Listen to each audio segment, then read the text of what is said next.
warahmatullahi wabarakatuh. Halo semuanya, berjumpa lagi dengan saya Afni Aulia Rahma. Di sini saya akan bercerita mengenai sejarah Keraton Kaibon. Kira-kira bagaimana ya sejarahnya? Mari kita simak bersama video selengkapnya.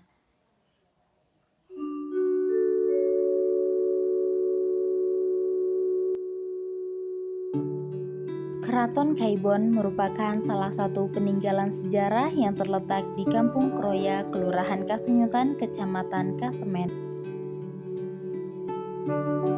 Keraton Kaibon menjadi salah satu bangunan cagar budaya Provinsi Banten yang menyimpan cerita kejayaan Kerajaan Banten lama.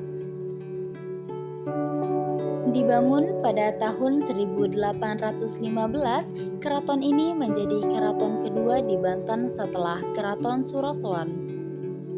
Jarak antara Keraton Kaibon dengan Keraton Surosoan sekitar 500 meter.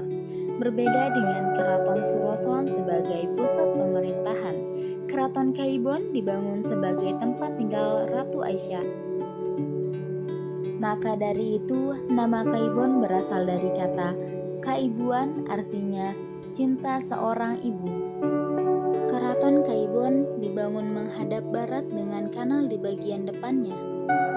Kanal ini berfungsi sebagai media transportasi untuk menuju ke Keraton Surosoan yang letaknya berada di bagian utara. Namun, pada tahun 1832, Keraton Kaibon dihancurkan oleh pihak Belanda yang dipimpin oleh Gubernur VOC saat itu, yaitu Jenderal Den Delft. Penyerangan dilakukan karena Sultan Syafiuddin menolak dengan keras permintaan sang jenderal untuk meneruskan pembangunan jalan raya Anyer sampai Panarukan.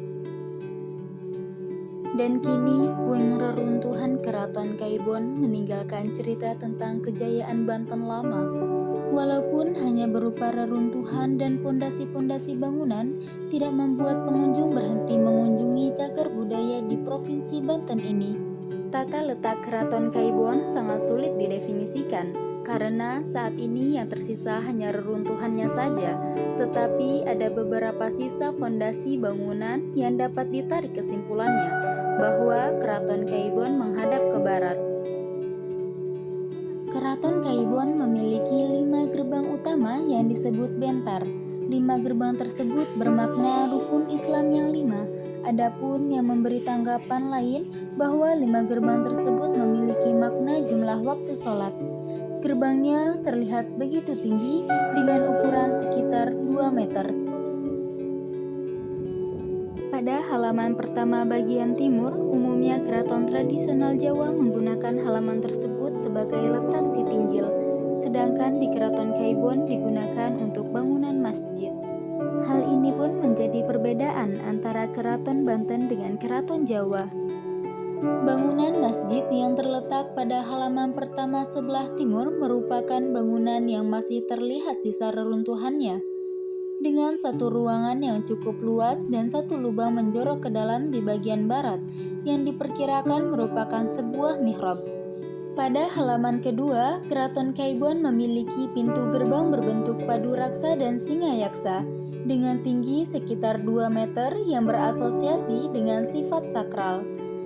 Gerbang tersebut memiliki fungsi sebagai pemisah antara bangunan luar keraton dengan bangunan utama kediaman Ratu Aisyah. Demikian cerita sejarah singkat Keraton Kaibon. Semoga dengan adanya video ini dapat membangkitkan kesadaran diri terhadap sejarah di masa lalu. Saya Afni Aulia Rahma, izin pamit undur diri. Wassalamualaikum warahmatullahi wabarakatuh.